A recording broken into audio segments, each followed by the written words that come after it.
오늘은 보고서 교수님 강의를 해주시고 개혁주의 윤리신학의 역사적 뿌리라는 제목으로 강의를 해주실 거고요. 통역은 우리 학교의 자랑이죠. 33회 출신이신 김은진 박사님에서 해주실 것입니다. 작년에 테오도르 베자의 구약 성경 해석으로 박사 학위를 막 받으신 분이시고요. 여러분이 이분을 주목하시라. 김은진 박사님은 동생이 한 명 있는데요. 동생이 42회 제가 담임일 때 우리 학교 동문이셨습니다. 온 집안이 합신 동문이신 분이신데요. 자, 우리 강사님 그리고 청육대님 오실 때 어떻게 하시는지 아시겠죠? 큰 박수로 맞이해 주시기 바랍니다.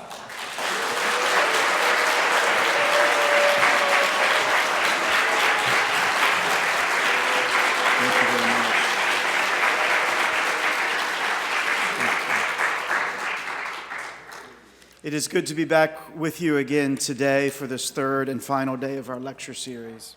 예, 오늘 세 번째 그리고 마지막 강의를 또 다시 여러분과 함께 이렇게 하게 돼서 매우 기쁘고 좋습니다. In the first lecture, I argued that Reformed moral theology is a continuation of a distinctly theological and ecclesial discipline of interpreting and applying the moral law revealed in Scripture. 첫 번째 강의에서 개혁주의 윤리신학이란 지속되는 나름의 구별된 신학적이고 교회적인 학문으로서 성경에 나타난 도덕법을 해석하는 것이라고 말씀드렸습니다. And in the second lecture, I argued that moral theology, as a distinctly theological discipline, originates at Sinai with the giving of the Decalogue and the organization of the covenant community, not in classical Greece or in the post-apostolic era. 그리고 두 번째 강의에서는 윤리신학이 하나의 어떤 구별되는 신학적 학문으로서 고대 그리스도나 사도 시대 이후에 시작된 것이 아니라 신의 산에서 십계명이 주어지고 언약 공동체가 형성될 때 시작되었다는 것을 말씀드렸습니다. In today's lecture, our final time together, I want to give us a feel for the structure and content of moral theology as it developed in the Christian tradition prior to the Reformation. 그리고 이번 강의에서는 이제 윤리신학이 종교개혁 이전의 기독교 전통에서 어떻게 발전했는지 그 구조와 내용에 대해서 간단히 살펴보려고 합니다. I want to leave ample time for a more lengthy question and answer session today, so I'm going to limit myself to just two representative figures, Augustine and Thomas Aquinas. 예, 이제 이후에 여러분들이 질문하실 수 있도록 충분한 시간을 남겨두려고 하기 때문에 두 명의 인물만 좀 주목해서 살펴볼 텐데요. 어거스틴과 토마스 아퀴나스입니다. Now, arguably, these may be the two most influential moral theologians on Reformed moral theology, so that's why I've selected them.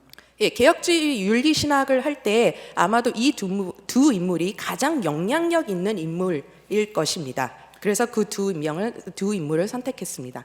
And I'm just going to offer a handful of observations out of the works of each, paying particular attention to connections, areas where they did exert influence one way or another on Reformed moral theology. 따라서 이제 두 인물이 썼던 저서들을 이제 부분적으로 선택해서 살펴볼 텐데요. 특별히 이제 개혁주의 윤리신학이라고 했을 때 어떠한 연결점들이 있는가에 주목해서 살펴보도록 하겠습니다. I'm going to skip to 2a. In the first book of On Christian Teaching, Augustine develops a distinction between frui, enjoyment, and uti, use.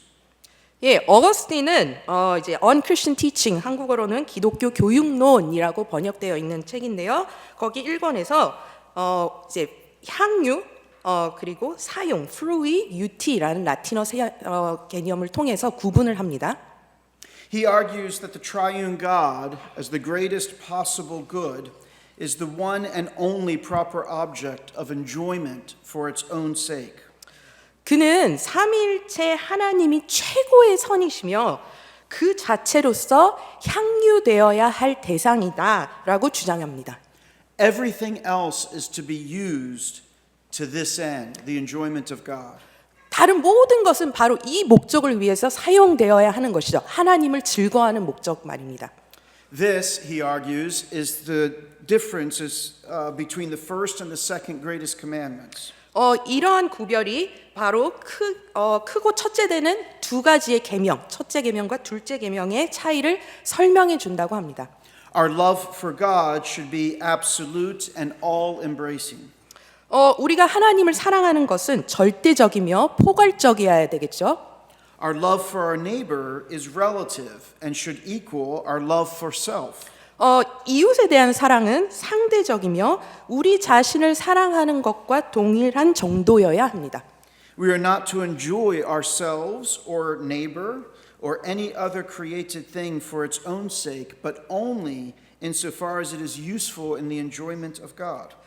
우리는 우리 자신, 이웃 혹은 그 어떤 피조물도 그 자체로서 향유할 수 없습니다. 오직 하나님을 향유하는 데 유익한 한에서만 그것들을 사용해야 하는 것이죠. Now, to use our neighbor or any other created thing in the enjoyment of God is to make a right use of our neighbor. 이웃 또는 그 외의 다른 피조물을 하나님을 향유하는 데 사용하는 것은 이웃을 올바르게 사용하는 것입니다. All things exist in relation to humans to facilitate an enjoyment of God. 사람과 관련하여 존재하는 모든 것은 하나님을 향유하기 위한 도움의 목적으로 존재합니다. To use our neighbor to any other end is to misuse or abuse him. 따라서 이웃을 다른 목적을 위해 사용한다면 그것은 오용이나 남용이 되겠죠. And to fail to be useful to our neighbor to this end is to deprive them of the proper service that we owe to them. 그리고 또한 이웃이 하나님을 향유하도록 돕는 역할을 하지 않는다면 그것 또한 우리가 마땅히 베풀어야 할 섬김을 소홀히 하는 것이 됩니다. Both failures are failures to love our neighbor as we ought. 이 두 가지 경우 모두가 우리가 마땅히 이웃을 사랑해야 하는 방식으로 사랑하지 못하는 실패를 의미합니다. Now, Augustine's development of the Frui Uti distinction provides a framework for moral evaluation and ordered love. 이 어거스틴이 발전시킨 이제 free uti, 향유 사용의 구별은 윤리적 평가와 질서 있는 사랑을 위한 틀을 제공해 줍니다. While we must always love God, ourselves, and our neighbors, there is a difference between our love for God and our love for ourselves and others. 우리는 항상 하나님과 우리 자신과 이웃을 사랑해야 하지만 하나님을 향한 사랑과 자신 및 다른 사람들을 향한 사랑 사이에는 차이가 분명히 있습니다. God, as the supreme good, is infinitely glorious and desirable and the only object of love to be loved for its own sake. 하나님은 최고의 선으로서 무한히 영광스럽고 마땅히 사모해야 할 분이며 그 자체로 사랑받아야 할 유일한 대상이십니다. It is impossible to love or desire God too much. 따라서 하나님을 너무 지나치게 사랑한다던가 갈망한다는 것은 불가능한 일입니다. On the contrary, we constantly fail to love Him as much as we ought. 그러나 우리는 항상 하나님을 마땅히 사랑해야 할 만큼 사랑하지 못합니다. And corresponding to this failure, we love some created thing or things more than we should. 따라서 이제 이에 따라 어떤 피조물을 지나치게 사랑하는 오류를 범하고 맙니다. This happens whenever we attempt to enjoy some object other than God for its own sake. 이러한 오류는 우리가 하나님 외의 다른 대상을 그 자체로서 향유하려 할 때에 나타납니다. And no object of love other than God can satisfy the human soul. 더 나아가 하나님 외의 그 어떤 사랑의 대상도 인간의 영혼을 만족시킬 수 없습니다. You have made us for yourself, Augustine famously muses, and our hearts are restless until they rest in you. 어거스틴이 유명하게 표현한 그 말이 있죠. 주께서 우리를 당신을 위해 만드셨으므로 우리의 마음은 당신 안에서 쉬기까지 안식하지 못합니다. And so we are to love ourselves and others in God. 따라서 우리는 우리의 자신과 다른 사람들을 하나님 안에서 사랑해야 합니다. That is, in relation to and as a part of our love for God. 즉 하나님과의 관계 안에서 하나님을 사랑하는 관계 안에서 사랑하는 것이죠. Thus, the greatest commandment is absolute, whereas the second greatest commandment is relative. 그러므로 크고 첫째 되는 계명은 절대적이지만 두 번째 계명은 상대적입니다. All things exist to the glory of God. We exist to know and to enjoy Him. 모든 것은 하나님의 영광을 위해 존재하며 우리는 하나님을 알고 향유하기 위해 존재합니다. We can hear Westminster Catechism question and answer number 1 in Augustine because it deliberately echoes him on this point. 예, 웨스민스터 신앙고백서 1장이 바로 이제 느껴지시죠? 바로 어거스틴이 얘기하고 있는 그 부분입니다. To love our neighbor, including our friends and enemies, as we love ourselves, is to seek their fruition in God. 우리의 이웃, 친구든 원수든을 자신을 사랑하는 것 같이 사랑한다는 것은 그들이 하나님 안에서 결실을 맺도록 돕는 것을 의미합니다. Properly ordered love loves God absolutely, loves others relatively, and values other created things for their usefulness in enjoying God and serving others to this end. 올바르게 질서 잡힌 사랑은 하나님을 절대적으로 사랑하고요. 다른 사람들을 상대적으로 사랑하며 피조물들을 하나님을 향유하고 이 목적을 위해 섬기는데 유익한 한에서만 가치 있게 여깁니다. Later in his corpus, especially in his anti-Pelagian writings in the City of God, but elsewhere as well, Augustine develops the biblical teaching on original sin and human depravity. 어거스틴은 이제 그의 후기 저서들을 보시면 이제 특히 뭐 반펠라기우스 논쟁과 하나님의 도성뿐만 아니라 다른 저서들에서도 나타나는데요. 원죄와 인간의 부패에 대한 가르침을 발전시킵니다. And it's in this context that he develops that typology that I'm sure you've heard before of the fourfold state of humanity. 이러한 배경 속에서 이제 인간의 네 가지 상태에 대한 유형론을 제시하죠. That humanity as created was able to sin and able not to sin.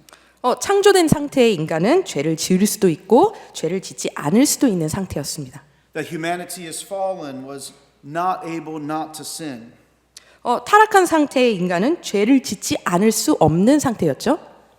That pilgrims, those who are regenerate but are walking by faith in this world, are able not to sin. 순례자 혹은 거듭난 상태에 있는 인간은 죄를 짓지 않을 수 있는 상태에 있습니다. And that the blessed in glory are not able to sin. 그리고 영화의 상태에 있는 인간은 죄를 지을 수 없는 상태입니다. Humans lost the ability to choose and do the good from faith and to the glory of God. 인간은 하나님의 영광을 위해 믿음으로 선을 선택하고 행하는 능력을 상실했습니다. And this ability can only be restored through grace. 이 능력은 오직 은혜를 통해서만이 회복될 수 있습니다.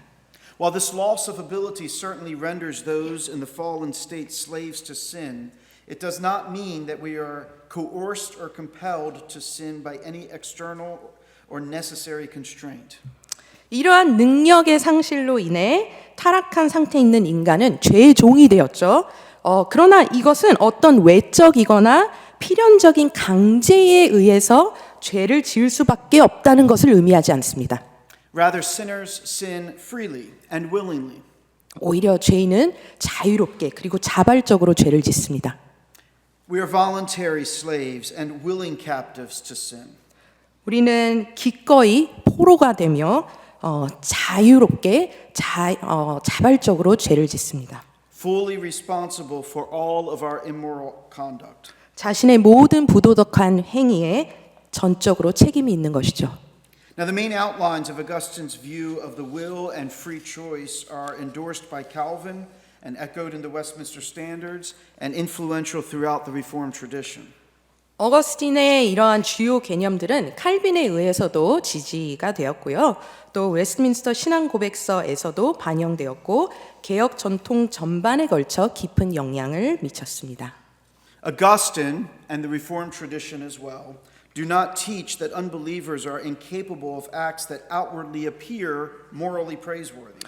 어거스틴 그리고 개혁 전통도 마찬가지인데요. 불신자들이 겉으로 보기에 도덕적으로 칭찬받을 만한 행위를 할 수 없다라고 가르치진 않습니다. Although unbelievers cannot avoid sin, they are capable of performing acts that at least have the appearance of being morally good. 비록 불신자들은 죄를 피할 수는 없지만 최소한 겉보기에 도덕적으로 선한 행위들을 할 수 있습니다. In some cases, the works of those in the fallen state may even appear to surpass the good works of believers. 어떤 면에서는 타락한 상태에 있는 자들의 행위가 신자들의 선행보다 더 뛰어나게 보이기도 합니다. Yet he argues in the Enchiridion and elsewhere, the unbeliever is incapable of acting by faith and in the kind of love for God that is the aim of all God's commandments.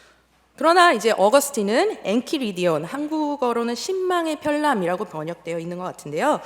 또 다른 저서들에서 불신자는 믿음으로 행할 수 없으며 하나님의 모든 계명의 목표인 하나님을 향한 사랑으로 행할 수도 없다라고 주장합니다. The believer, on the other hand, is enabled by grace to act by faith in law-fulfilling love for God. 반면 신자는 믿음으로 은혜를 받아 하나님을 사랑함으로 성취하는 율법을 행할 수 있게 됩니다. And for this reason, even the believer's least act of obedience is more excellent than the most noble acts of those still under the law's condemnation. 바로 이러한 이유 때문에 신자의 가장 작은 순종조차도 여전히 율법의 정죄 아래 있는 자들의 가장 고결한 행위보다 훨씬 탁월한 것이 됩니다. Although the moral law, apart from grace, is unable to empower those in the fallen state to break the power of sin, it is the divinely revealed and universally applicable standard of order and justice. 도덕법은 은혜 없이는 타락한 자들로 하여금 죄의 권세를 깨뜨릴 수 있도록 이끌 수는 없습니다. 그러나 여전히 하나님께서 계시하신 보편적으로 적용 가능한 질서와 정의의 기준이 됩니다. This is evident, for example, in Augustine's conclusion in the City of God that Rome lacked justice. 예를 들어 이제 어거스틴이 하나님의 도성의 결론 부분에 이르러서 이제 로마의 정의가 없다, 결여되었다라고 이야기를 합니다. He argues that Rome lacked justice because it failed to uphold the first table concern for the right worship and honor of the living God.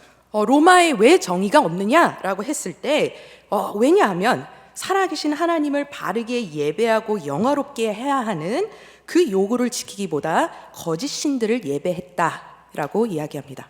Even then, when Rome was at its moral height, as Augustine says elsewhere in the City of God, it was still devoted to false gods, to idols. 그 당시에 로마가 어떤 윤리적인 기준에 있어서는 잘 지키는 그러한 수준에 있었을진 모르지만 사실 어떤 거짓 신들을 섬긴다라는 측면에서는 계속해서 거짓 신들을 섬기는 그런 상태에 있었습니다. So it's important for us to observe that Augustine's critique of Rome only succeeds if the precepts of the first table of the Decalogue are universally applicable. 따라서 이제 어거스틴의 이러한 비판은 이것이 성립되기 위해서는 십계명의 첫 번째 돌판에 새겨진 계명들이 보편적으로 적용될 수 있어야만 하는 것이죠. That even Rome in its pagan state was obligated to obey or to worship only the living God and on the terms of the living God. 따라서 로마가 비록 하나님을 믿지 않는 그런 곳이었지만 여전히 하나님을 예배해야 하는 의무는 그들에게도 적용됐다는 것입니다. And Augustine continues. 어거스틴은 계속 이어서 이야기하는데요. Even those in the fallen state recognize the need to bridle and recall the passions of anger and lust, he notes. 어거스틴은 타락한 상태에 있는 자들도 분노와 정욕을 억제하고 다스릴 필요성을 인식한다라고 지적합니다. And so the moral law is useful in restraining sin in the world. 따라서 도덕법은 세상 가운데 죄를 억제하는 일에 매우 유용합니다. Nevertheless, the unregenerate are so enslaved to sin that the effect produced by the knowledge of the commandment is primarily that sin works in man all manner of concupiscence. 그럼에도 불구하고 거듭나지 않은 자들은 여전히 죄 가운데 있기 때문에 계명을 안다라는 것이 결국엔 어떠한 결과를 일으키느냐라고 했을 때 그것은 그저 죄가 어떤 온갖 형태의 정욕으로 나타난다라는 것을 깨닫는 것에 불과합니다. The law also functions, he argues, as a schoolmaster. 어거스틴은 또한 율법이 어떤 교사의 역할을 한다라고 하는데요.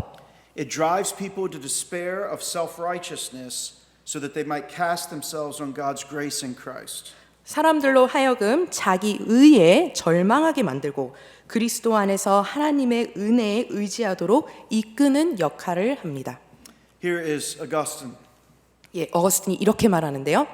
The reason why the law inculcates all these precepts is that when a man has failed in fulfilling them, he may not be swollen with pride and so exalt himself, but may in very weariness betake himself to grace.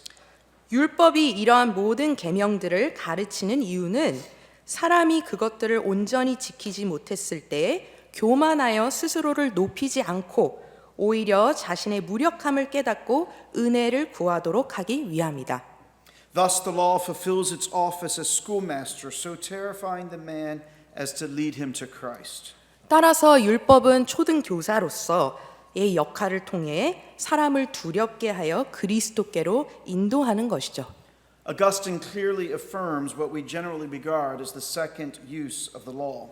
어거스틴은 우리가 일반적으로 이야기하는 율법의 제2 용도를 말하고 있습니다.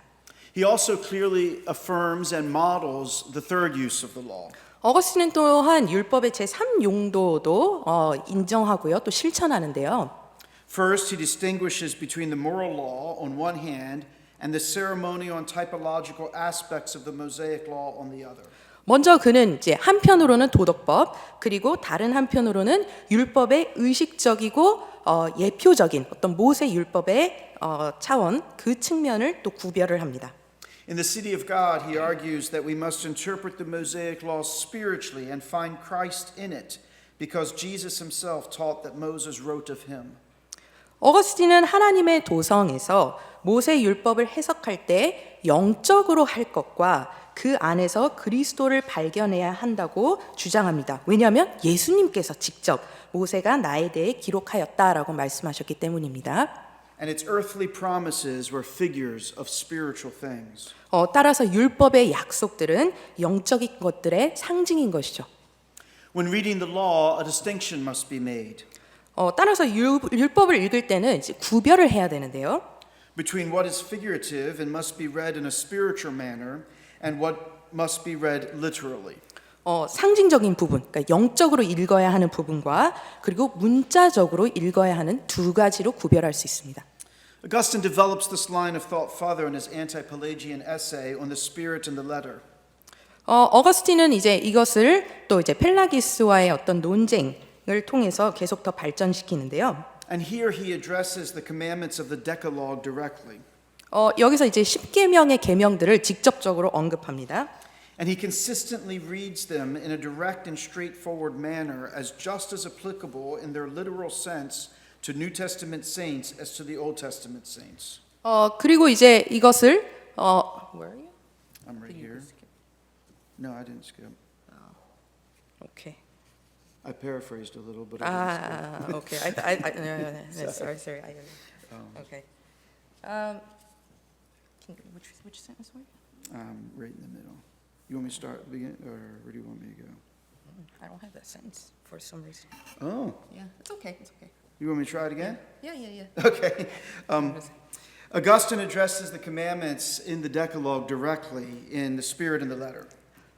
네, 이제 아까 이제 말씀드렸던 건 이제 문자와 성령 이제 그곳에서 이제 십계명을 직접적으로 언급하는데요. And he consistently reads the commandments of the Decalogue in a literal sense as directly applicable to New Testament saints as they were to Old Testament saints. 그리고 이제 문자적으로 그 이제 십계명을 해석하는 데 있어서 이제 신자 이제 신약의 신자에게 동일하게 적용된다. 구약의 성도들과 마찬가지로 그렇게 이야기를 합니다. There's just one exception. 네, 한 가지 예외가 있는데요. the commandment regarding the Sabbath. 안식일과 관련된 계명입니다. Augustine takes what we would regard as the fourth commandment, for him it was the third, as ceremonial in nature, and he argues it must be interpreted spiritually to be profitable to Christians. 이제 4계명 그리고 또 이제 어거스틴에게는 이제 3계명인데요. 이제 안식일에 관련해서 이것이 우리에게 교훈이 되기 위해서는 영적으로 해석해야 된다라고 말합니다. Now I am going to skip a paragraph. Whatever we make of Augustine's view of the Sabbath, he clearly distinguishes the typological and ceremonial aspects of the law. 우리가 어거스틴의 안식일에 대한 견해를 어떻게 평가하든 간에 분명한 것은 이제 어거스틴은 율법의 예표적 의식적 요소와 보편적으로 적용되는 요소를 구분한다는 것입니다.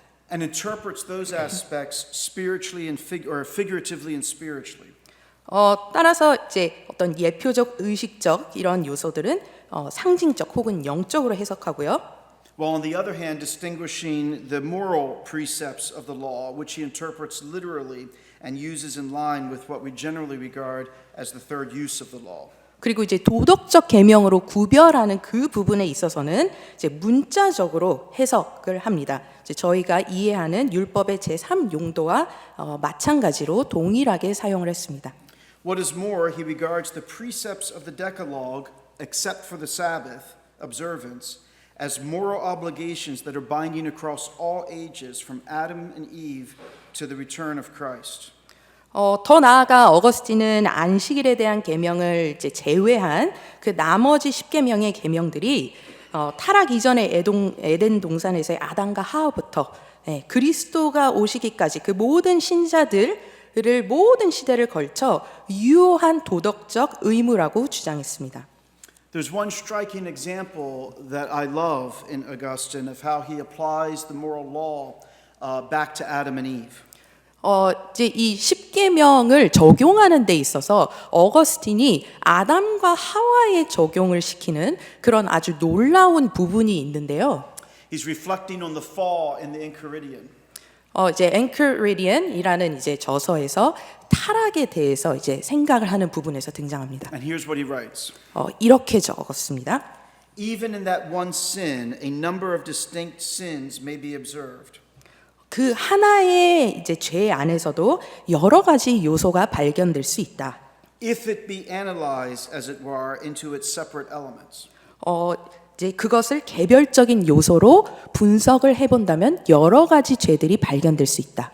For there is in it pride, because man chose to be under his own dominion, rather than under the dominion of God. 그래서 그 아담의 죄를 해석하는 데 있어서 이제 거기서는 교만이 발견된다. 왜냐하면 인간이 하나님의 통치 아래 있기보다 자신의 통치 아래 있기를 선택했기 때문이다. So a violation of the first commandment. 네, 이제 1계명을 어긴 것이죠. And blasphemy, because he did not believe God. 그리고 아담의 죄악에는 신성 모독도 있다. 왜냐하면 하나님을 믿지 않았기 때문이다. And murder, for he brought death upon himself. 그리고 살인, 자기 자신의 죽음을 초래했기 때문이다.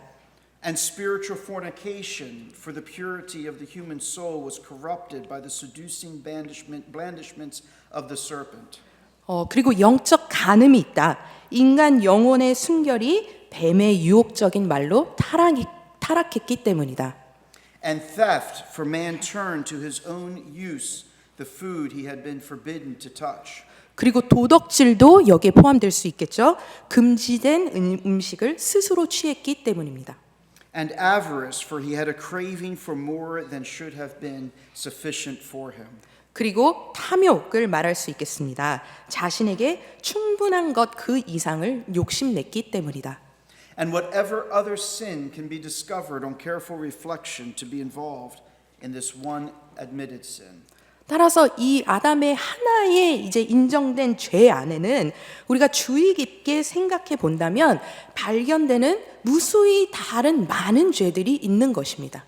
Here, Augustine is analyzing the complexity of Adam's single transgression by running through most of the commandments of the Decalogue in order. 여기서 어거스틴은 아담의 그 이제 한 번의 죄가 지닌 복합성을 분석하면서 10계명의 대부분의 계명을 순서대로 설명하고 있습니다. The idea that Adam's sin in Eden can be analyzed into its separate elements under the rubric of the Decalogue could be taken to imply that the Decalogue is a revelation of a natural moral order. 아담의 죄가 십계명이라는 틀 안에서 이렇게 개별적인 요소로 분석될 수 있다는 것은 십계명이 자연적 도덕 질서의 계시라는 의미로도 해석될 수 있습니다. Skipping to the next paragraph. Augustine raises the question of natural law directly in an exchange with Evodius in On Free Choice that seems to echo Plato's Euthyphro and appropriate several elements of Stoic teaching as well.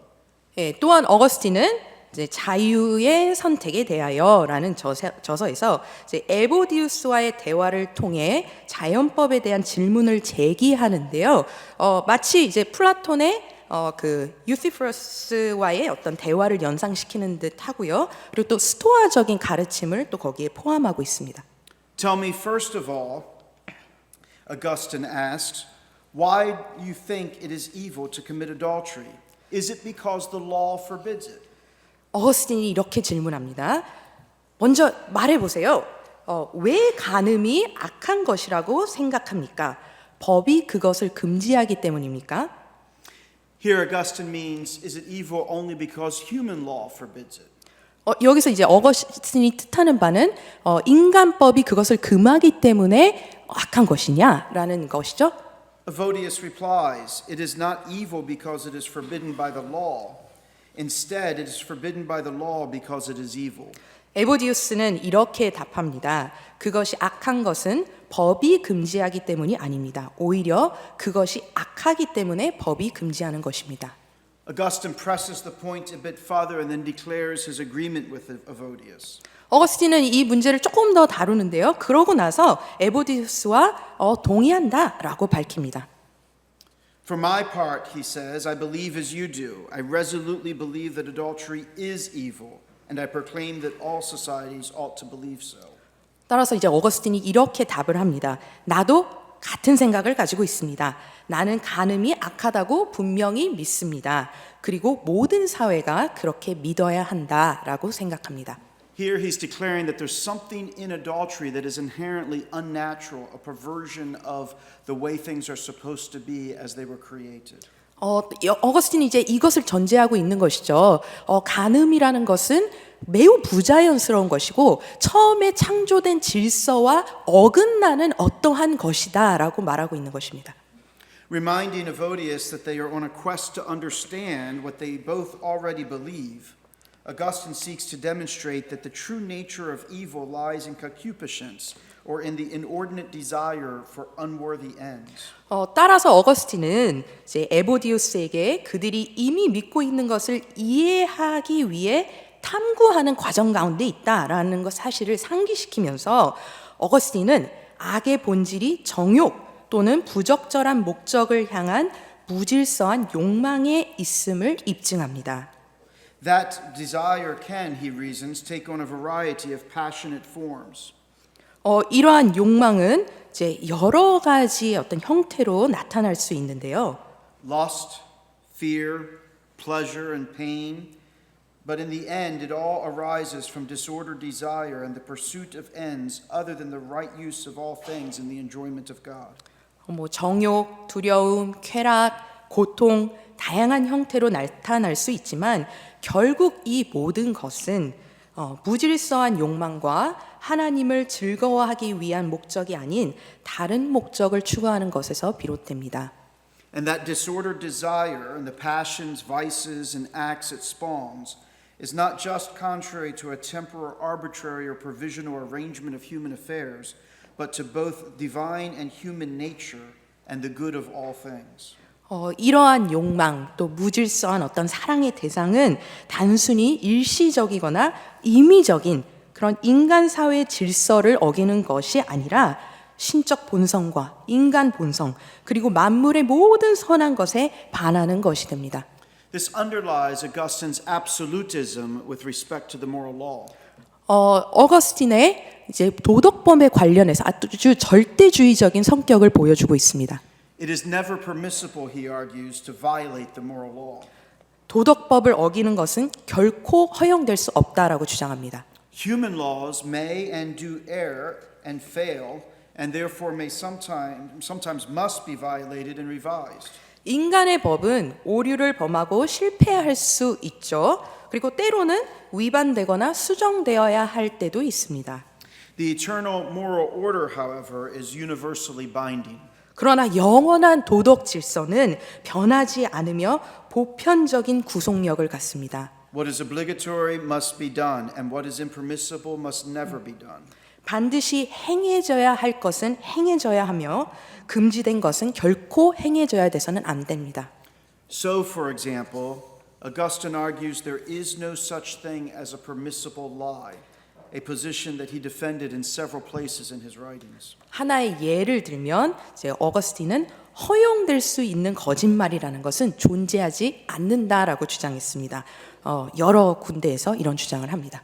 There's much more that we could observe in Augustine. 어거스틴에게서 더 많은 부분들을 관찰할 수 있는데요. But for all his peculiar brilliance, Augustine's moral instruction is representative of his age. 그의 이런 뛰어남에도 불구하고 그의 도덕적 가르침은 그의 시대를 대표하는 사실 전형적인 입장이었습니다. In the early church, there was a widely shared commitment to Scripture as the primary source and supreme authority for moral teaching. 성경을 도덕적 가르침의 최우선적인 근거이자 최고의 권위로 삼는 공통된 신념이 초대 교회 가운데 있었습니다. There was a broad practical consensus on the moral preeminence of love for God and neighbor and the abiding usefulness and universal application of the moral law summarized in the Decalogue. 또한 하나님과 이웃을 사랑하는 것이 도덕적으로 최우선이며 십계명에 요약된 도덕법이 지속적으로 유용하고 보편적으로 적용된다는 점에 대한 실천적인 동의가 있었습니다. Skipping a sentence. Authors of the age from Justin to Augustine contributed to the continuing development of an apologetics of Christian morality as well. 저스틴에서 이제 어거스틴까지 당시의 저술가들은 기독교 윤리에 대한 변증을 지속적으로 발전시켰는데요. And exemplified a free, open, and critical use of non-Christian sources and arguments. 발전시키면서 동시에 비기독교적 자료와 논증을 자유롭고 개방적이며 비판적인 태도로 활용하는 모습을 보였습니다. Many of these contributions are taken up in and further developed in the moral theology of Thomas Aquinas, to whom we now turn. 이제 다음 살펴볼 이제 아퀴나스를 얘기를 할 텐데요. 이 중 많은 부분이 아퀴나스의 도덕 신학을 통해서 더욱 발전됩니다. Drop the next paragraph. 3a. Following Augustine, Thomas presents morality as a means to use in the pursuit of consummate happiness. 어거스틴을 따라서 아퀴나스는 도덕성을 궁극적인 행복으로 추구하는 수단으로 제시합니다. Thomas identifies consummate happiness as the enjoyment of God in the beatific vision. 이 궁극적 행복이란 무엇인가 했을 때 아퀴나스는 이것을 이제 beatific vision이라고 하는데요. 한국어로는 뭐 지복직관, 그러니까 천국에서 하나님을 직접 뵙는 영광스러운 상태를 의미합니다. Ultimate happiness, he warns us, must not be confused with lesser transitory goods. 궁극적 이제 행복을 어떤 하위의 유한한 선들과 혼동해서는 안 된다라고 강조했습니다. These include wealth, honor, glory, power, health, pleasure, or even a virtuous life and reputation itself. 이 어떤 하위의 유한한 선들이라고 했을 때는 거기에는 뭐 부, 명예, 영광, 권력, 건강, 쾌락 이런 것들이 포함될 것입니다. For Thomas, as for Augustine, the ultimate good is God, and the enjoyment of God is the ultimate end to which all moral acts tend. 어거스틴과 마찬가지로 토마스는 궁극적 선은 하나님이시며 하나님을 즐거워하는 것이 모든 도덕적 행위의 최종 목표라고 주장했습니다. All created goods are good only insofar as they participate in the divine goodness and are thus useful in directing us into the enjoyment of God. 모든 피조 세계의 선은 오직 하나님의 선하심에 참여할 때만 선하며 따라서 우리가 하나님을 즐거워하도록 이끄는 데에 한해서만 유용한 것입니다. To show us how to conduct ourselves to the ultimately satisfying end of enjoying God, Thomas turns his attention to a close study of human acts. 토마스는 우리가 궁극적으로 하나님을 즐거워하는 그 만족스러운 목표를 향해 어떻게 나아가야 하는가 이것을 보여주기 위해 인간 행위에 대한 아주 면밀한 연구에 주의를 기울였습니다. Acts that are voluntary and free are morally significant. 자발적이고 자유로운 행위는 도덕적으로 중요한 의미를 갖습니다. Some acts lead to an enjoyment of God and are therefore moral. 어떤 행위는 하나님을 즐거워하는 방향으로 우리를 이끌기 때문에 도덕적인 반면에 Other acts carry us away from or work against that ultimate end and are therefore immoral. 어떤 행위는 그 목적에서 우리를 멀어지게 하거나 거슬러 가기 때문에 비도덕적이 됩니다. Free moral acts, however, have their own principles. 그러나 자유로운 도덕 행위는 그 자체의 원리를 갖기도 하는데요. Some of those principles are internal to the moral agent, such as virtues and vices. Other principles are external to moral agents, such as law. 그중 어떤 원리들은 도덕을 행하는 사람 내부에 있습니다. 덕과 악습 같은 것이 그것이겠고요. 그리고 반면에 또 어떤 원리들은 도덕을 행하는 사람의 어떤 외적인 환경이 있는데요. 율법과 은혜가 그것입니다. Although Thomas's moral theology ranges widely, at its heart is a discussion of the law. 토마스의 윤리 신학은 매우 폭넓은 주제를 다룹니다. 그러나 이제 법에 대한 율법에 대한 논의가 그 핵심을 이룹니다. In this discussion of the law, he discusses the law in general, natural law, and then goes on to offer an exposition of the Decalogue. 따라서 이제 토마스는 이 법을 이야기하는 데 있어서 법 일반에 대해서도 이야기하고요. 또 자연법 그리고 십계명 해설에 대한 논의를 또 이어서 합니다. Thomas regards law in general as an extrinsic principle that God uses to direct rational beings by way of instruction to the good. 토마스는 이제 일반적으로 이제 법이라는 것은 하나님께서 이성적 존재들을 선으로 인도하시기 위해 어떤 가르치시고 사용하시는 외적 원리로 간주합니다. It is, he writes, a rule and measure of acts, whereby man is induced to act or is restrained from acting for the common good. 어거스틴이 이렇게 적습니다. 법이란 공동의 선을 위해 사람이 행동하도록 유도하거나 행동하는 것을 제지하는 행위의 규칙과 척도라고 정의했습니다. The common good is determined by our common human nature and ultimately realized in the bliss or happiness of the beatific vision. 공동의 선은 우리의 공통된 인간 본성에 의해 결정되며 궁극적으로는 아까 말씀드린 지복직관, 하나님을 직접 뵈는 그런 영화로운 상태의 복과 행복 안에서 실현됩니다. Thomas identifies four kinds of law: 네 가지의 법을 구분하는데요. eternal, natural, human, and divine. 영원법, 자연법, 인간법, 그리고 신적인 법. Now, Augustine, citing Cicero, also distinguishes eternal law from temporal law. 어거스틴은 키케로를 인용하면서 영원법과 시간적인 법을 구분했는데요. Defining the eternal law as the supreme reason implanted in nature which prescribes those things which ought to be done and forbids the contrary. 영원법을 최고의 이성, 이것은 자연에 새겨짐으로 반드시 행해야 할 것을 명령하고 그 반대를 금하는 것이라고 정의했습니다. And Augustine argues that supreme reason should always be obeyed, and he contends that doing so ought to lead to happiness and failing to do so to misery. 어거스틴은 최고의 이성은 항상 순종되어야 하며 이에 순종하면 행복에 이르지만 불순종하면 비참함에 이른다고 주장했습니다. This eternal law, Augustine continues, is the unalterable order God has established for all things. 어거스틴이 이제 이어서 말하는데요. 이 영원법은 하나님께서 모든 것에 대해 정하신 불변의 질서다라고 말했습니다. It is stamped on us and the standard of justice against which all temporal laws are to be judged. 그것은 우리에게 도장 찍히듯이 이제 각인되어 있으며 모든 시간적 법을 판단하는 정의의 기준이 된다라고 설명했습니다.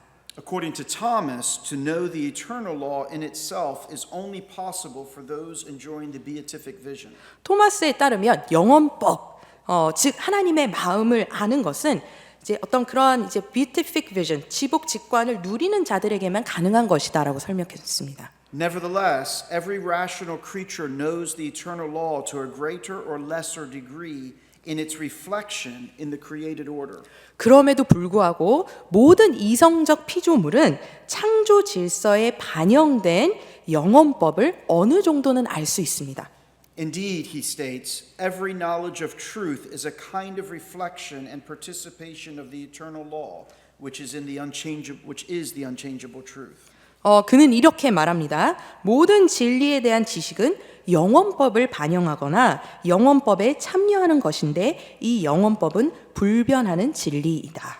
To know the truth about anything, therefore, is to grasp the eternal law to a certain extent as it is reflected in creation.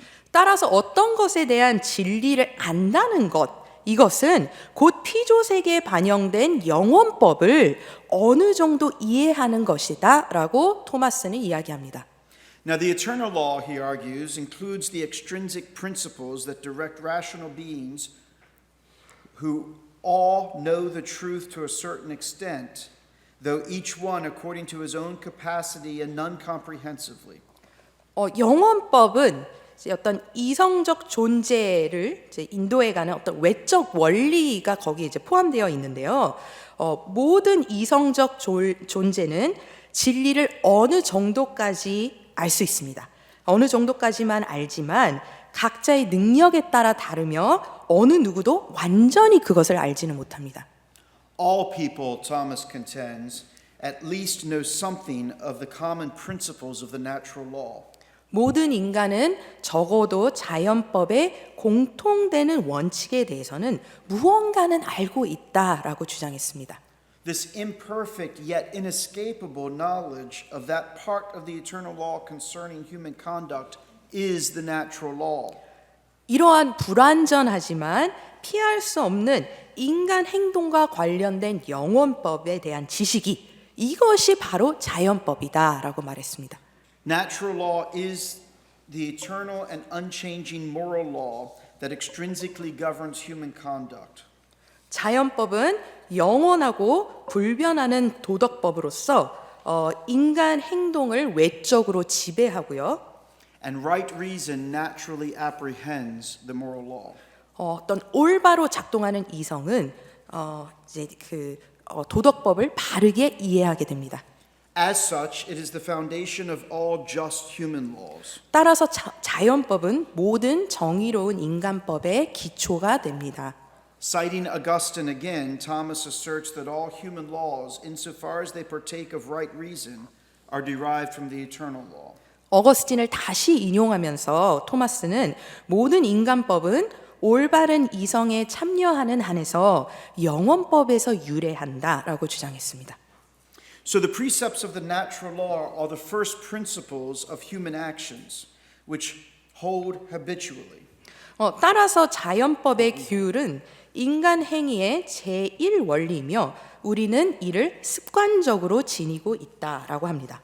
This does not mean that all humans have an unclouded apprehension of the precepts of the natural law or make a proper use of the principles that they do apprehend. 그러나 그렇다고 해서 모든 인간이 자연법의 규율을 항상 명확하게 인식하거나 그들이 인식한 원리를 올바르게 사용한다라는 의미는 아닙니다. On the contrary, we suffer from various impediments, some natural, such as infancy, and others related to the effects of the fall. 따라서 이것을 인식하고 바르게 사용하는 데에 있어서 여러 가지 장애물들이 있는데요. 그 중에 이제 어떤 것은 어떤 유아처럼 이해를 하지 못하기 때문에 자연스러운 장애물도 있고요. 타락의 결과로 인한 것도 있습니다. Deficiencies aside, however, we were created to know the precepts of the natural law by practical reason, just as much as we were created to know the first principles of logical demonstrations by speculative reason. 어떤 이제 그 장애물과 별개로 우리는 실천적 이성을 통해 자연법의 규율들을 알도록 창조되었고요. 이는 마치 사변적 이성을 통해 논리 증명의 제1 원리를 알도록 창조된 것과 마찬가지다라고 어거스틴은 말했습니다. Thomas's natural law is natural in the first place because it belongs to the eternal law. 토마스는 따라서 이제 자연법이 자연적이다라는 것은 그것이 영원법에 속해 있기 때문이라고 했습니다. It is the divine reason that governs and directs all things according to their natures to their ultimate happiness. 영원법은 모든 것을 그 본성에 따라 궁극적 행복으로 인도하고 다스리는 신적 이성입니다. As such, the precepts of the natural law are the extrinsic principles God employs to direct us via instruction to our ultimate happiness in the enjoyment of Him. 따라서 자연법의 규율들은 하나님께서 우리를 하나님을 즐거워하는 궁극적 행복으로 인도하시기 위해 사용하시는 외적 원리라고 할 수 있습니다. This is the reason for which we were created. 바로 이 목적을 위해서 우리가 창조된 것입니다. And the precepts of the natural law are grounded both in the divine reason and in our created nature. 자연법의 명령은 신적 이성과 우리의 창조된 본성 모두에 기초하고 있습니다. While there is a definite order and internal structure to the precepts of the natural law, all these precepts have their character in one natural law. 자연법의 계명은 명확한 질서와 내부적인 어떤 구조를 나름대로 가지고 있지만 결국에는 무엇이냐면 모든 명령이 하나의 자연법의 성격을 갖는다라고 토마스는 주장합니다. And that's because they flow from one first precept. 그 이유는 모든 자연법이 하나의 궁극적인 원리에서 흘러나오기 때문인데요. That the good is to be done and pursued and evil is to be avoided. 그 하나의 궁극적인 원리가 무엇이냐면 선은 행해지고 추구되어야 하지만 악은 피해야 한다라는 것입니다. In this way, though the precepts of the natural law are many, they have one root in the common good, or one root in common. 이와 같이 비록 자연법의 명령들은 다양합니다. 그러나 하나의 공통된 뿌리를 가지고 있다라고 할 수 있습니다. Now, Thomas concludes his treatise on the law with a lengthy discussion of divine law. 토마스는 이제 이제 율법에 대한 논의를 마무리하는 데 있어서 신적 법에 대한 아주 긴 논의를 또한 하는데요. Divine law differs from eternal law in that divine law is promulgated by God in time and inscripturated in the Old and New Testaments. 신적 법이라는 것은 이제 영원법과 구별됩니다. 신적 법은 하나님께서 시간 속에서 선포하신 것이고요. 구약과 신약 성경에 기록하셨다는 점에서 차별됩니다. Following lines sketched out in Lombard's sentences, Thomas devotes most of his discussion of divine law to what he calls the old law. 롬바르드의 이제 명제법의 개요를 따라서 토마스는 신적 법에 대한 논의 대부분을 이제 old law, 그러니까 구약의 율법에 할애합니다. And that we might think of as the Mosaic law. 이것을 이제 모세 율법이라고도 얘기할 수 있겠죠. And at the heart of it is his exposition of the Decalogue, as well as a lengthy discussion of the ceremonial and judicial aspects of the Mosaic law. 여기에는 이제 그 중심에 십계명 해설과 의식법과 어떤 시민법에 대한 긴 논의가 포함되어 있습니다.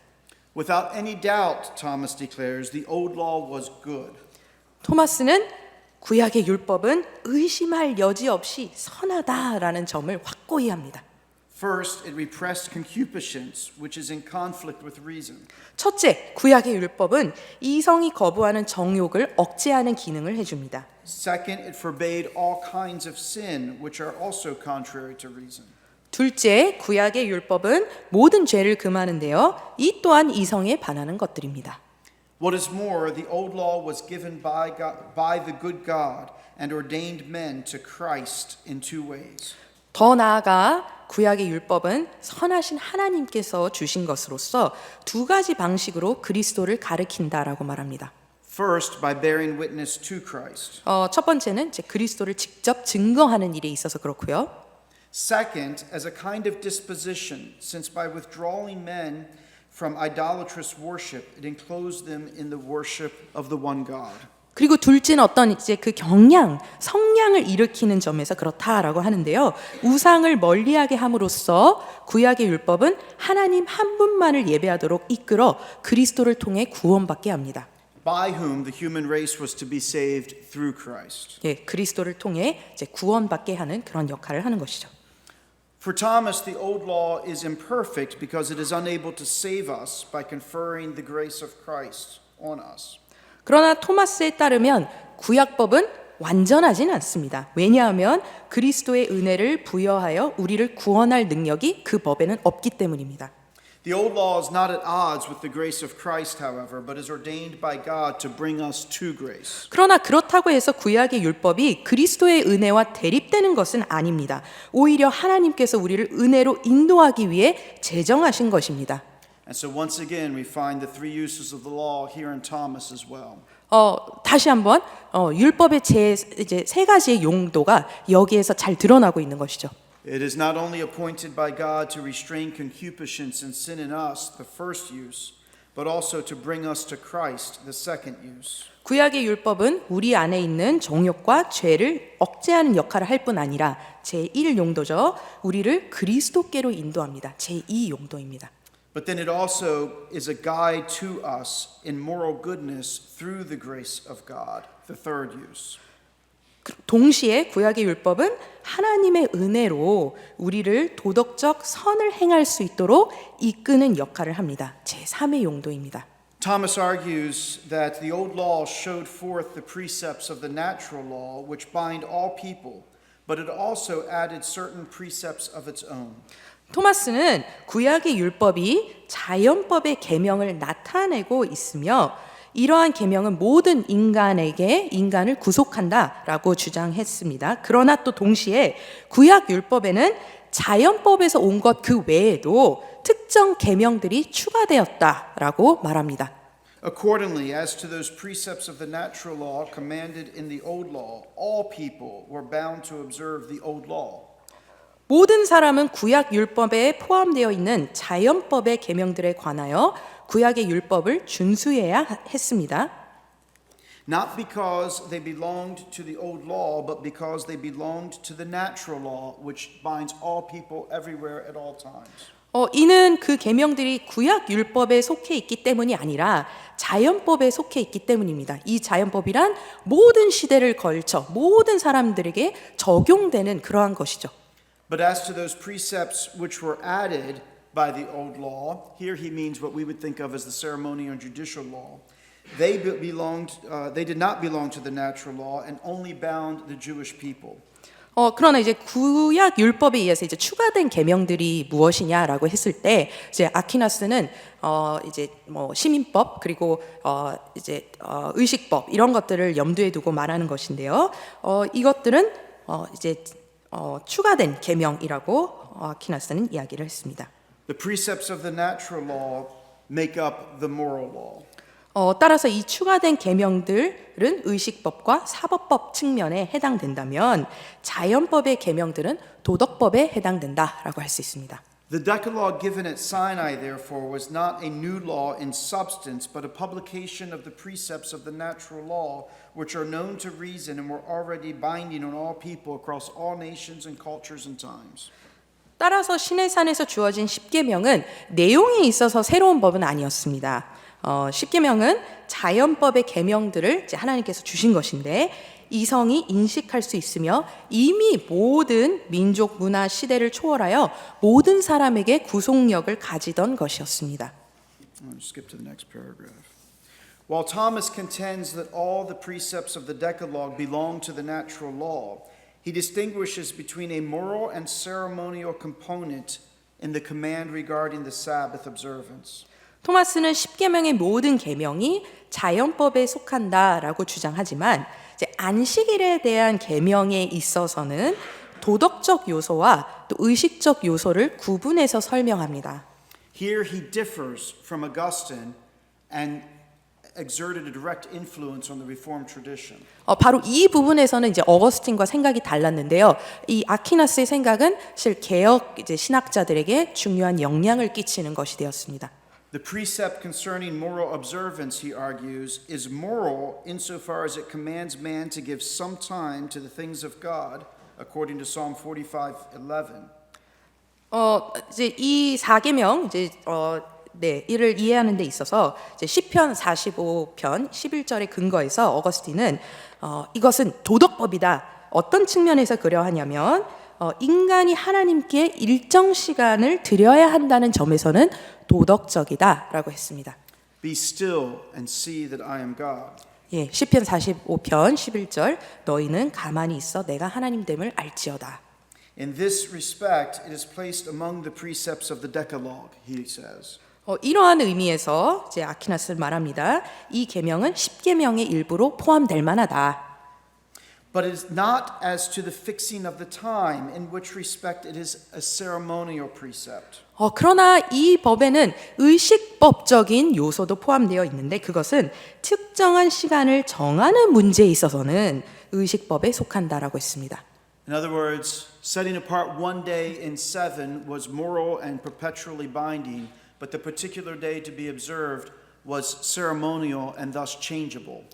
따라서 어떤 하루를 구별해서 하나님께 드려야 된다라는 것은 보편적으로 적용되는 원칙이지만 어떠한 날을 정할 것이냐라는 것은 어떤 그 시대나 혹은 상황에 국한되는 이제 시민법 또 의식법적인 차원이다라고 할 수 있는 것이죠.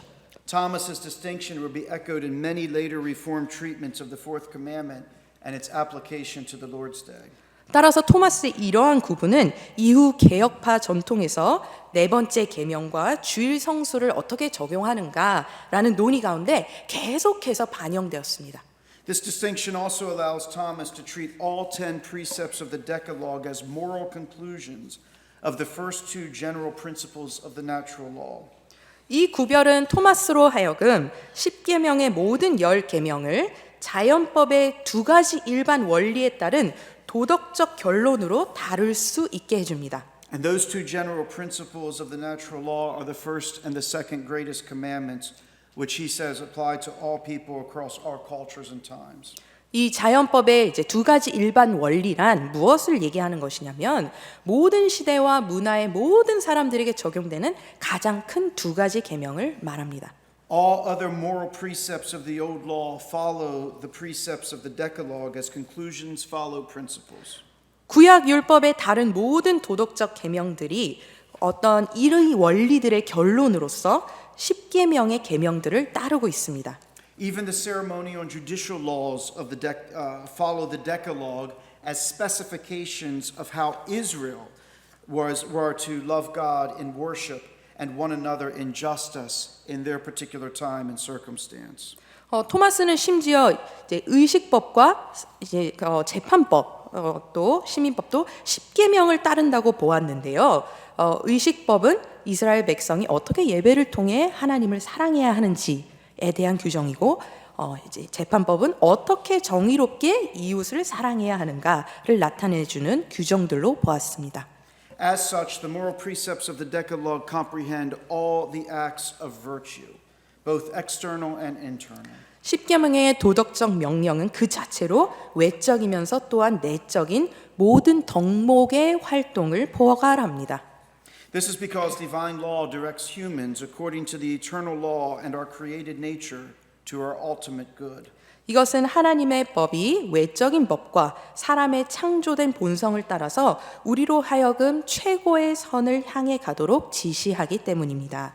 The moral law summarized in the Decalogue orders our reason and through it all our passions and conduct to the fulfillment of our created nature and the knowledge and enjoyment of God. 따라서 10계명에 요약된 도덕법은 우리의 이성에 작용하고요. 또한 이를 통해 우리의 모든 감정과 행위를 인도하여 우리의 본성 가운데 하나님을 아는 일과 즐거워하는 일이 충만하게 이루어지도록 이끕니다.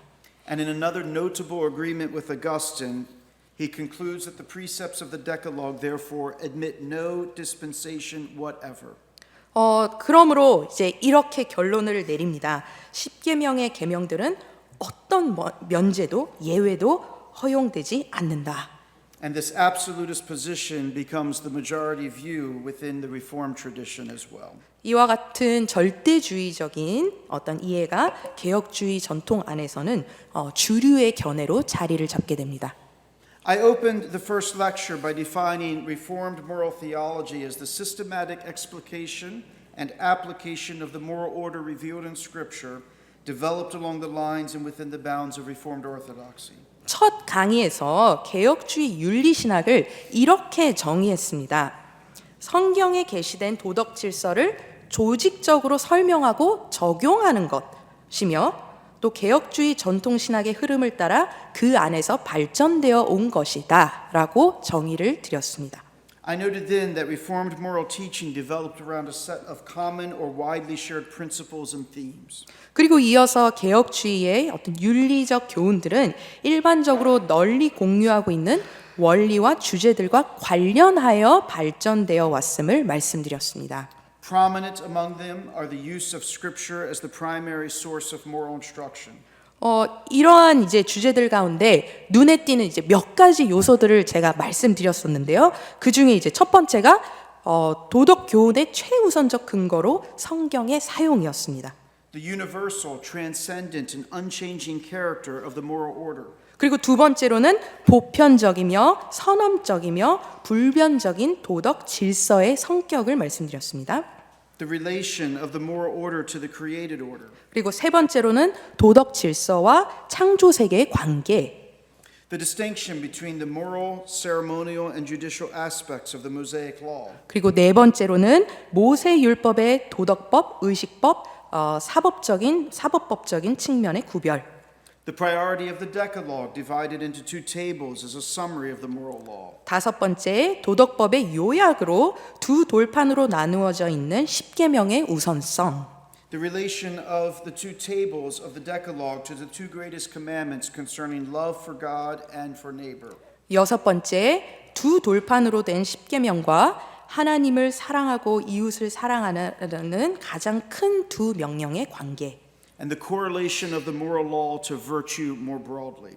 그리고 마지막 일곱 번째로 도덕법과 이외의 넓은 의미에서의 덕목의 관계였습니다. Together, these principles and themes signify two basic characteristics of Reformed moral instruction: that it is a theological and a churchly tradition. 이와 함께 이러한 원리들과 주제들은 개혁주의의 어떤 윤리적인 가르침의 두 가지 기본적인 성격을 보여주는데요. 곧 신학적 전통과 교회적 전통입니다. Though we've just scratched the surface of moral theology in the prior tradition, we have seen enough to demonstrate that none of these themes are original to Reformed theology. 지금까지 우리는 이제 개혁주의 이전 전통 안에서 전개된 윤리 신학을 간략하게 이제 겨우 살펴보았는데요. 그럼에도 이러한 주제들이 개혁 신학에 의해 처음 제기된 것은 아니었다라는 것을 보여드리기에는 충분했던 것 같습니다. They are all inherited from the prior tradition and represent lines of strong continuity with the prior tradition.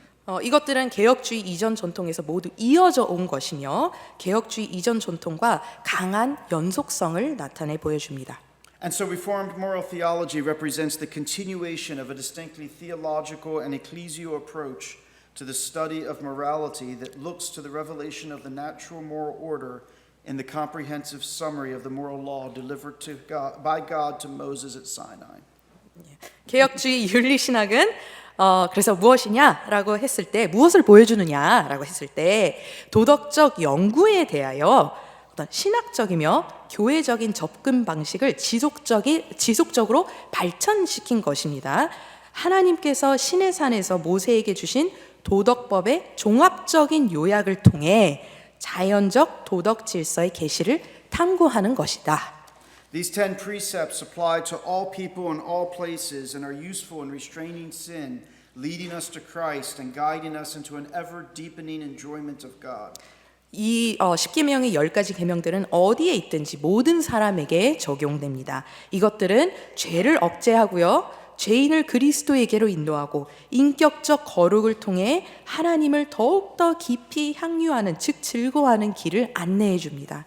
What is more, they show us the perfect righteousness of Jesus Christ, the perfection of love in human form, which God freely imputes to all who believe. 이것뿐만 아니라 10계명의 10계명은 하나님께서 값없이 믿는 모든 사람에게 전가하시는 은택들, 곧 우리에게 예수 그리스도의 완전한 의, 사람의 모양으로 오셔서 이루신 그 완전한 사랑을 우리에게 보여줍니다. Amen. 아멘. I thought I might get down at 12. What are they? Questions? 예, 질문 있으시면 좀 해주시면 되겠습니다.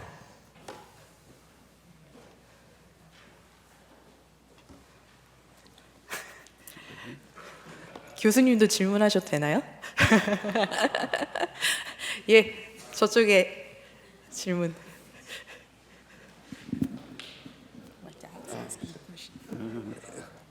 예, 좋은 강의 너무 감사합니다. 많이 배웠어요. 질문은 우선 이제 교수님께서 Natural Law, Divine Law, Eternal Law 이 개념을 잘 구별된 것을 제시해 주셨는데, 근데 우리 성경을 보게 되면 하나님 명령에 의한 것이 Divine Command, 그것이 Natural Law에도 컨트롤리하고 Divine Law에도 모세의 율법이라면 어긋나고 그런 경우를 보는데, Divine Command는 이 로의 구별 가운데서 어떤 상관관계로 봐야 돼요? 여기 첫 번째 질문이고요. 영어로 해주실 거죠? 영어로 영어로 하셔요. 예. 예, 우선 해줘. 그리고 또 하나 질문은 다 듣고 해야 예, 될 것 요 같아요. 듣고 하겠습니다. 예. 예. 마지막 두 마지막 번째, 질문 두 부분을 번째 다시 한번 질문은 해주세요. 뭐냐면 예.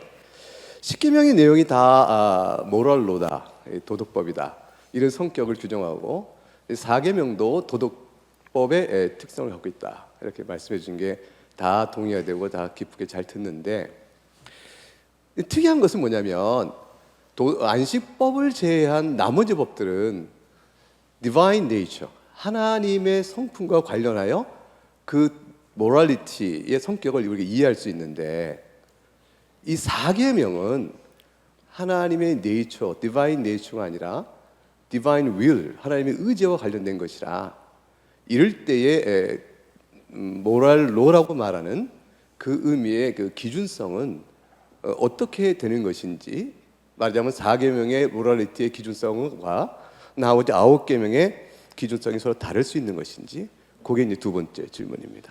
그래서 이제 웨스민스터 신앙고백에 있어서는 4계명에 있어서는 그거는 이제 파지티브 로라고 그렇게 특별히 이름을 붙이는데, 그런 면에서 어떤 차이를 갖고 설명할 수 있는지를 여쭤보는 게 두 번째 질문이에요. 예, 감사합니다. 제가 이제 사실 교수님께 아까 통역을 드리면서 이제 듣느라 첫 번째 이제 질문의 사실 뒷부분을 사실 잠깐 놓쳤는데요. 일단 그냥 두 번째 질문부터 할게요. So of the ten commandments and the Decalogue, you mentioned that the fourth commandment is can be interpreted as moral law, and there are other judicial and ceremonial aspects. But when we think about the morality of the whole 10 laws, it seems like the fourth commandment, reveals divine will more than divine morality. So in that aspect, what is the standard for saying, the rest are the 9 are the moral law, and the fourth can be interpreted moral law, and has ceremonial judicial, mixed. yeah, and mixed. So the question is primarily about on what ground do we say the fourth commandment is mixed, and what is that getting at the heart of it? 그러니까 4계명에 이제 왜 그런 여러 가지 측면이 나타나냐? The rest it reflects God's character, right? It all reflects God's character. But the Yeah. fourth maybe more reflects divine will more so. Oh, So okay. then, what is the standard for understanding morality in the 10 commandments? Let me start with this. 예, 이것으로부터 시작하겠습니다. All 10 reflect the character of God.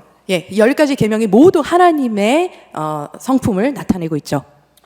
And all 10 are also grounded in the will of God. 모든 그 10계명은 다 하나님의 의지에 또 이제 기반하고 있습니다. Because there's two grounds for the moral obligations that we have. 이제 우리가 어떤 도덕적 의무라고 했을 때 거기에는 두 가지 근거가 기준이 되어야 하는데요. The first is the divine character. 첫 번째는 하나님의 성품입니다. Whatever is contrary to God is not good. 하나님을 반하는 모든 것은 좋은 것이 아닙니다. And so God's character does establish he is the supreme good and therefore defines all good. 따라서 이제 하나님은 선하시기 때문에 모든 선함을 정의하시는 것이죠.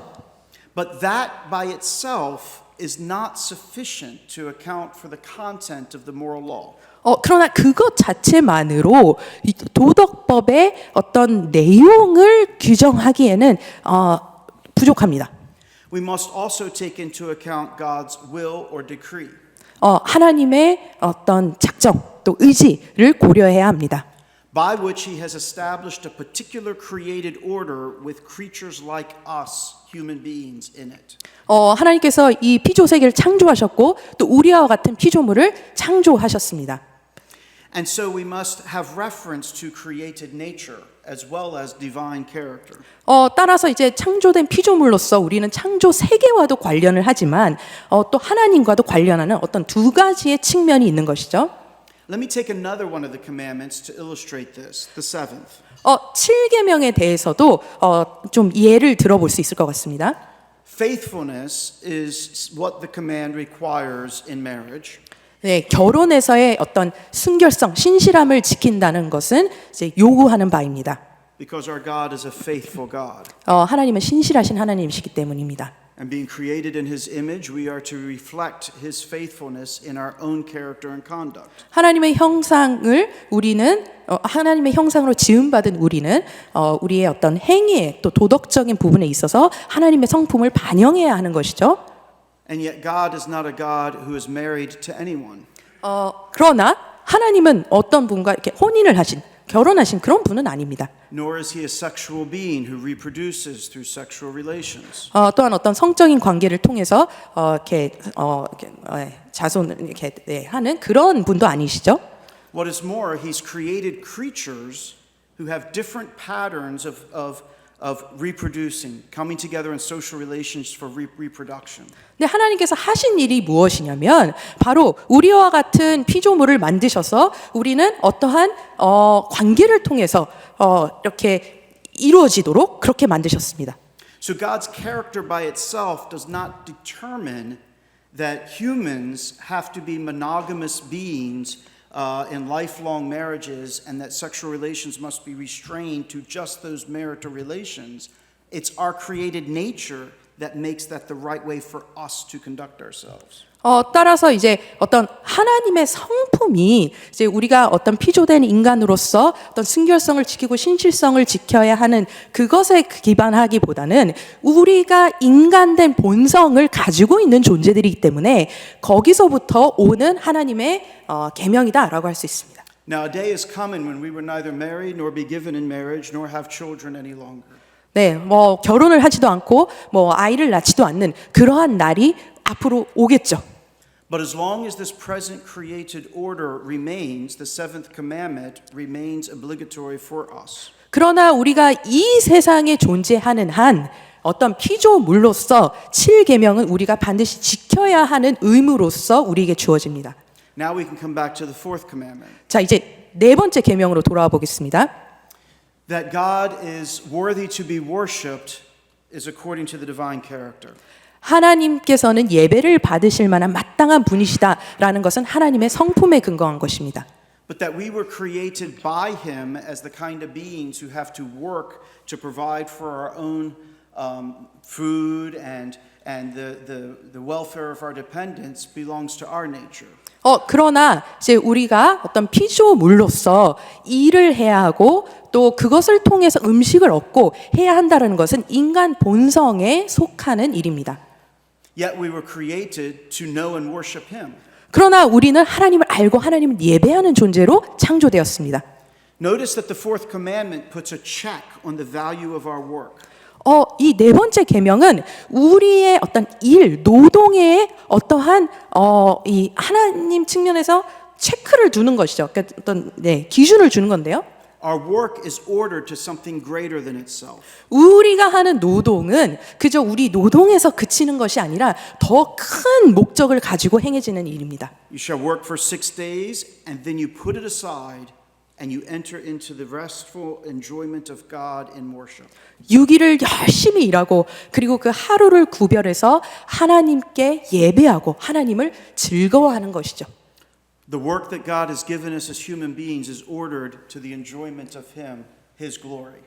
우리에게 주어진 일이라는 것은 결국엔 하나님을 향해서 그 방향을 향해서 질서 있게 나아가야 합니다.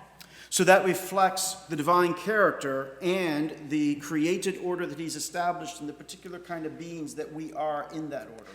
따라서 이렇게 이제 봤을 때 하나님의 성품이 나타나고 있고요. 그리고 창조된 피조물로서 어떤 인간 본성에 따른 어떤 하나님께서 주시는 의지, 어떤 작정이 그 안에 포함되어 있다라고 할 수 있습니다.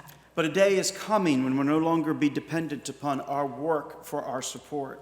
그러나 이제 그런 날이 오겠죠. 더 이상 우리 스스로 살아가기 위해서 일을 하지 않아도 되는 그런 날이요. The created order itself will be altered. 피조된 세계가 완전히 뒤바뀔 것입니다. And we will have that eternal, unending Sabbath of rest to which our present temporal work is ordered. 그리고 영원한 끝나지 않는 그 안식으로 들어가게 될 것입니다. 오늘날 우리의 일이 바로 그것을 향하고 있습니다. Now, the particular day set apart has changed. 그리고 이제 우리가 어떤 구별한 그 하루의 날의 개념도 바뀌게 되겠죠. And it's precisely in that it has been changed that shows us that that in itself is not moral and unchanging, grounded in the created order, but was appointed with some arbitrariness. 따라서 이제 이러한 일을 하는 wait, can you say that? Yeah, the very fact that the day on which we're to observe the Sabbath has been changed means that that was not eternally grounded in the created or perpetually grounded in the created order, but rather was chosen with some other purpose. 따라서 이제 우리가 어떤 이제 그 안식일을 지키는 하루를 구별한다라는 것은 어떤 영원히 변하지 않는 측면이기 때문에 우리가 그것을 향해 가지 않습니까? 그러니까 이제 그것이 계속해서 꾸준히 우리에게 주어지는 의무라는 측면에서 봤을 때는 이것은 하나님의 영원한 어떤 그 하나님의 속성을 하나님의 성품을 드러낸다라고 할 수 있습니다. Of course, teaching Israel to look for that day of rest to come, but teaching us that those who have put their faith in Christ have already entered into the dawning of that eternal day of rest. 따라서 이제 우리는 그 안식을 꿈꾸며 살아가지만 그리스도 안에서 있는 자들은 오늘날도 살아가고 노동함에 있어서 그 안식을 맛보게 됩니다. And yet, because the fundamental order of this created order has not changed, we still must work 6 days and set apart a due amount of time for worship, which is the higher activity. 그러나 이제 이 땅을 살아가는 우리에게는 사실 여전히 이 땅을 살아가야 하기 때문에 하루를 구별해야 하는 것이고요. 그리고 영원한 그 안식을 바라보며 노동을 하고 살아가는 것입니다. 그것이 훨씬 더 궁극적인 목표입니다. So in a sense, all 10 precepts are natural and grounded because they're grounded in the created order, which ultimately is grounded in the will of God and His decree. 따라서 이제 이 10계명 모두가 전체가 하나님의 그러니까 자연법이라고 할 수 있고요. 그리고 또 동시에 하나님의 의지와 작정을 나타낸다라고 할 수 있습니다. And God's decree reflects His character. 하나님의 작정은 하나님의 성품을 나타냅니다. That was a long answer, but I hope it was a long question, to be fair. 예, 제가 꽤 길게 답을 했는데요. 질문이 길었다라는 점을 감안해 주시면 좋겠습니다.